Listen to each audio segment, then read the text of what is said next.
नमस्कार, SB news के सभी दर्शकों का बहुत बहुत स्वागत है। मैं साक्षी निर्माण। आइए शुरुआत करते हैं आज की कुछ खास खबरों से।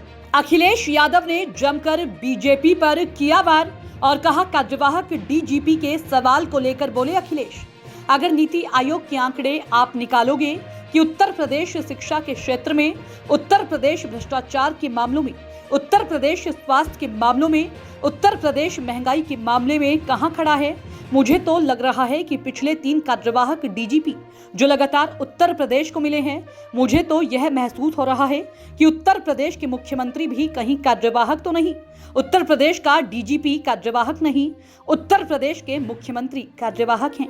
नए संसद भवन के उद्घाटन के दिन जंतर मंतर पर महिला पहलवानों की गिरफ्तारी पर बोले अखिलेश। इसके अलावा उन्होंने क्या कुछ कहा, देखिएगा इस पूरी रिपोर्ट में। देखिए अवनीश शाक्य की रिपोर्ट। देखिए, ये जो कार्यवाहक वाला सवाल आपने पूछा है, अगर नीति आयोग के सही आंकड़े आप निकालोगे कि उत्तर प्रदेश शिक्षा के क्षेत्र में, उत्तर प्रदेश भ्रष्टाचार के मामलों में, उत्तर प्रदेश स्वास्थ्य के मामलों में, उत्तर प्रदेश इंफ्रास्ट्रक्चर के मामले में, उत्तर प्रदेश महंगाई के मामले में कहां खड़ा है, मुझे तो ये लगता है कि पिछले 3 कार्यवाहक डीजीपी जो लगातार उत्तर प्रदेश को मिले हैं, मुझे तो ये महसूस हो रहा है कहीं उत्तर प्रदेश के मुख्यमंत्री भी कार्यवाहक तो नहीं है। उत्तर प्रदेश का डीजीपी कार्यवाहक नहीं है, उत्तर प्रदेश के मुख्यमंत्री कार्यवाहक हैं। क्योंकि अगर नीति आयोग के अगर आंकड़े आप देखोगे तो किसी क्षेत्र में काम ही नहीं हुआ। आप मैनपुरी के रहने वाले हो, क्या मिला मैनपुरी को बताओ आप? जिन सड़कों पे जितना गड्ढा हो गया, ये गड्ढा सरकार नहीं भर पा रही। आप अस्पताल में क्या इलाज दे रहे हो? अभी जब मैं इस घर में घुसा हूं तो मुझे एक व्यक्ति मिला गरीब, उसने कहा कि मेरा कहीं गलत इंजेक्शन लगा दिया जिसकी वजह से मेरे बेटा चला गया। सोचो आप, अगर डॉक्टर सही दवा न दें, समय पे इलाज न दे सकें, समय पे ऑपरेशन न कर सकें और गलत इंजेक्शन लगा किसी की जान ले लें, तो ये कहाँ की व्यवस्था है? और आप स्कूल कॉलेजों में पढ़ाई देख लो क्या हो रही है, सब बर्बाद कर दिया।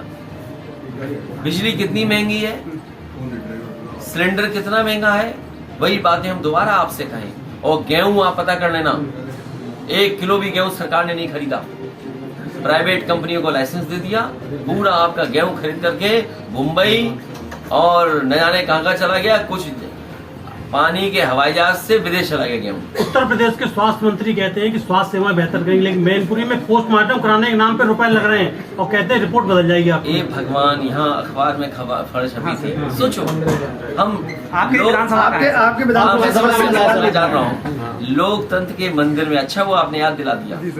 जो लोग कहते हैं कि लोकतंत्र का मंदिर है, कितने करोड़ का बनाया, बताइए पोस्टमार्टम के लिए पैसे लिए जा रहे हैं।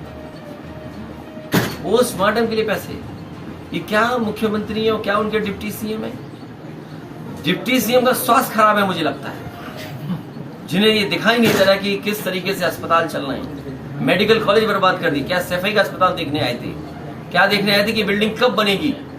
मैं सरकार से जानना चाहता हूं, मैंने on the floor of house कहा था पार्लियामेंट के, विधानसभा के, कि ये बताइए कि शाहपुर जी, पालन जी, जो देश की सबसे प्रतिष्ठित कंस्ट्रक्शन कंपनी है, वो सफाई का मेडिकल कॉलेज बना रही थी, आखिरकार तुमने अपने लोगों को संतुष्ट करने के लिए, खुश करने के लिए, कमीशनबाजी के लिए ठेका दिया आपने अपने लोगों को, और एक सबसे प्रतिष्ठित कंपनी को आपने ठेके से बाहर कर दिया।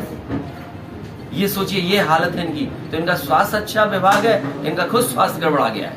उद्घाटन के अवसर पर साधु संत थे, क्या वाकई में ये लोकतंत्र जो संविधान चल रहा है, क्या साधु संतों से चलेगा? देखिए, मैं अपने पत्रकार साथी ने बहुत अच्छा सवाल पूछा कि लोकतंत्र का मंदिर जी जो इतने बड़े रूप में बना हो, उसके उद्घाटन में हम लोग नहीं गए। ये इसलिए हम लोगों ने संदेश दिया, और खासकर हमने संदेश दिया कि अगर देश की राष्ट्रपति महिला हैं, आदिवासी हैं, और हमें आपको पन्ने पलटने चाहिए। जिस समय यही भारतीय जनता पार्टी दूसरे दलों से राष्ट्रपति चुनाव के लिए वोट मांग रहे थे, तो क्या क्या नहीं बता रहे थे। तो आज जब उद्घाटन था तो क्यों भूल गए? और केवल उन्हें भूल गए, हमारे अभी कोविंद जी रिटायर हुए हैं प्रेसिडेंट, अरे कम से कम उनका भी सम्मान हो जाता। तो आखिरकार भारतीय जनता पार्टी क्या संदेश देना चाहती थी? इस देश में सबसे ज्यादा नुकसान अगर किसी ने किया है तो वो छुआछूत ने किया। धरती पर इस तरह का भेदभाव आदमी आदमी से छुआछूत करता हो कहीं नहीं है। तो कहीं ना कहीं बीजेपी के लोग हो सकता है हजारों साल पुरानी मानसिकता के हिसाब से कुछ सोचते हो कि भाई महिला हैं क्यों हम उन्हें बुलाएं, राष्ट्रपति हैं क्यों बुलाएं हम लोकसभा उद्घाटन, इसीलिए हमारा विरोध था। और लोकसभा का मंदिर अगर है तो विरोध हमारा इस बात के लिए भी है कि विपक्ष की सुनना ही नहीं, विपक्ष को अपमानित करते हैं आप। पुरानी लोकसभा की दीवारों पे लिखी हैं चीजें कि आप अगर सदन में आए हैं तो आप जो वो बोलेंगे सच बोलेंगे। क्या भारतीय जनता पार्टी सच बोलती है?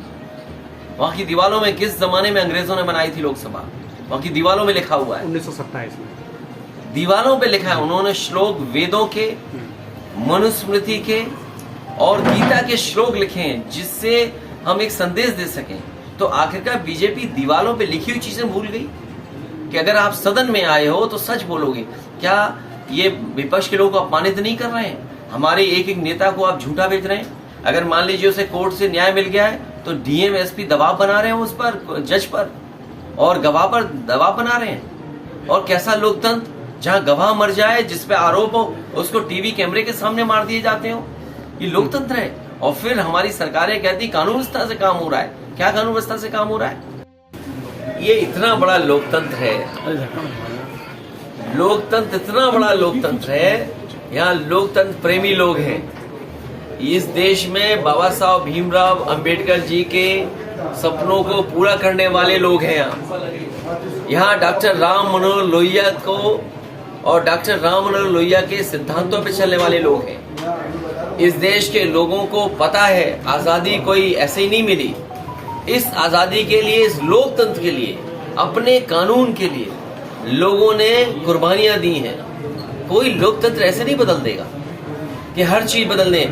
24 में बदलाव होगा, 24 में भारतीय जनता पार्टी का सफाया होगा। इसीलिए क्या कर रहे हैं? सर्वे के बाद सर्वे, फिर सर्वे, फिर सर्वे। अरे 3 सर्वे करके अपने 2-2 बार सांसद रहे उनकी टिकट तय करोगे।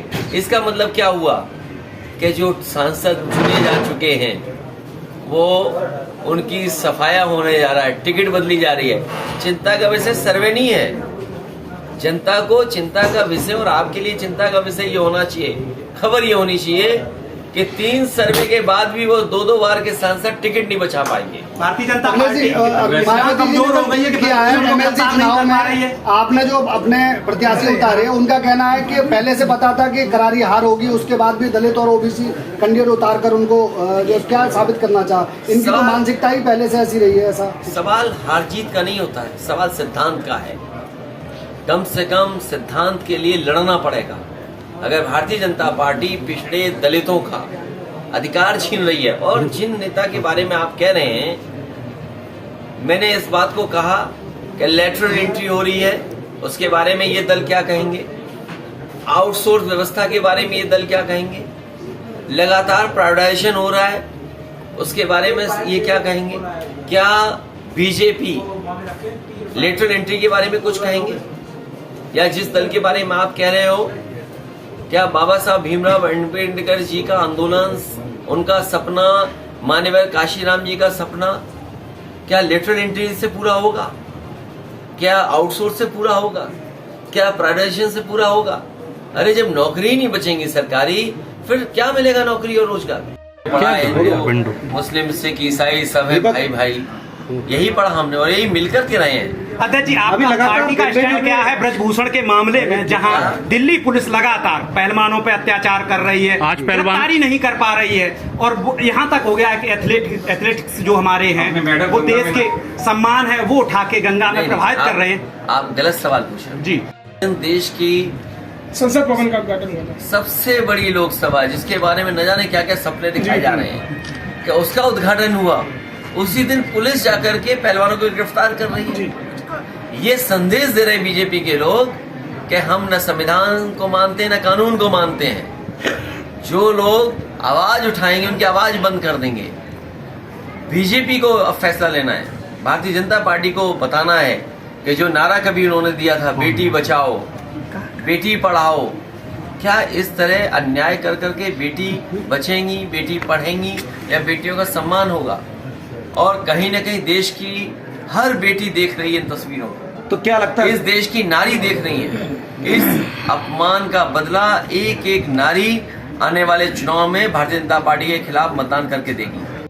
सामने इतने कैमरों के सामने बड़ी जिम्मेदारी के साथ कह सकता हूं, पूरी भारतीय जनता पार्टी भूमाफिया बन गई है। 100%। मैं इस बात को दोबारा दोहराता हूं, मुख्यमंत्री जी यहाँ आए थे मैनपुरी, सरकार पूरी यहाँ थी। मैं तो कहूंगा कि रजिस्ट्री ऑफिस से वो रजिस्ट्रियां निकलवाइए, किस पार्टी के नेता सबसे ज्यादा भूमाफिया बन करके आए हैं। और ये बात केवल मैं मैनपुरी की नहीं बोल रहा हूं, आप अयोध्या की रजिस्ट्रियां निकलवा लो, सबसे ज्यादा रजिस्ट्रियां किस दल के लोगों की हैं? सबसे बड़ा भूमाफिया उत्तर प्रदेश में अगर कोई है तो भारतीय जनता पार्टी के लोग हैं। अयोध्या निकाल लीजिए, आगरा निकाल लीजिए, वाराणसी निकाल लीजिए, आप लखनऊ निकाल लीजिए, समाजवादियों का या उन्हें लगेगा कि बीजेपी का नहीं है तो बुलडोजर आ जाएगा, लेकिन वही प्रशासन बीजेपी के लोगों के लिए जमीनी कब्जा करवाएगा, तालाब कब्जा हो गए। आप देख लीजिए, अगर कोई तालाब है और बीजेपी वालों की नजर पड़ गई तो समझ लेना वो तालाब नहीं, वहां प्लॉटिंग हो जाएगी। इस लोकतंत्र को बचाने के लिए आपकी पार्टी क्या है? उनके ऊपर एक मुकदमा लिखा है, क्या है? वो हमारी इंटरनल समस्या है, उसका समाधान कुछ कर दिया, कुछ हो जाएगा। ये बात समझने की है, और केवल एक दल नहीं, अगर उत्तर प्रदेश की आप जानकारी करेंगे तो आपको जगह जगह से ये जानकारी हासिल होगी कि सरकार ने और खासकर भारतीय जनता पार्टी ने अधिकारियों के माध्यम से परिणाम बदले हैं। और सबसे बड़ा उदाहरण तो चंदौली का है, जहां पर किन्नर समाज का जो प्रत्याशी था वो जीत गया, लेकिन पता नहीं किसके दबाव में उसका परिणाम बदला गया। जब नाराजगी हुई, और नाराजगी किस हद तक गई वो आपने सब तस्वीरें देखी हैं, और उसके बाद जब उन्हें न्याय की उम्मीद खत्म हो गई तो उन्होंने खुद हाथ में डंडा लेकर के और किस तरीके से प्रशासन और पुलिस को दौड़ाया, और उसके बाद परिणाम आप जानते हो कि प्रशासन को उनके पक्ष में परिणाम करना पड़ा। अगर चंदौली में किन्नर समाज लड़कर के अपना परिणाम बदल सकता है, ये बीजेपी चाहती है कि हर व्यक्ति न्याय के लिए सड़क पर आ जाए, हर व्यक्ति न्याय के लिए सड़क पे आ जाए। इसीलिए अधिकारी जानबूझ करके अन्याय कर रहे हैं, और भारतीय जनता पार्टी अन्याय करा रही है। और वो दिन दूर नहीं जब अन्याय के खिलाफ लोग खड़े होकर के इनके खिलाफ मतदान करेंगे, और ये सरकार को स्वीकार करना पड़ेगा कि उन्होंने बेईमानी की है, बेईमानी से ही रिजल्ट बदले हैं। फिलहाल की खबरों में इतना ही। आप देखते रहिए ASB न्यूज।